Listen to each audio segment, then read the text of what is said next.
I'm pretty sure you did this before when y'all were younger, but this is done on a much larger and much more advanced scale. So you see, the reason why we do paper mache is because the majority of our pieces are made out of styrofoam. So if I was to directly paint on styrofoam, it wouldn't look beautiful. It would look eaten away at, and it would look bubbly and just not so pretty. So this way, it gives us a smooth, paintable surface. It also gives you that statue look. Now, the way paper mache is done is it's done with strips of brown paper, a mixture of glue, water, and flour, and they place it on every inch of the sculpture. It's a very handy method because our pieces will damage over the years due to age, and they'll get little rips and tears here and there, but all we have to do is patch it up with that brown paper, and it's ready to be repainted brand new for the next year. So with that being said, this is also our painting section. So after everything has been paper mache, the artist will then go into paint.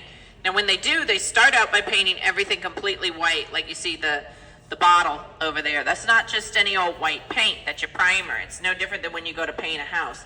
It helps the color to stay on, and it prevents unwanted colors from peeking through. Then what they will do is they will hand paint as well as airbrush their pieces. Now airbrush is really good for smoky, shadowy details. It's not always used for that, but it's good for that. But say we want to turn a piece into a different color. Maybe we want to turn that pumpkin purple for a change. All we have to do is paint it white yet again, and it will become a new color for the next year.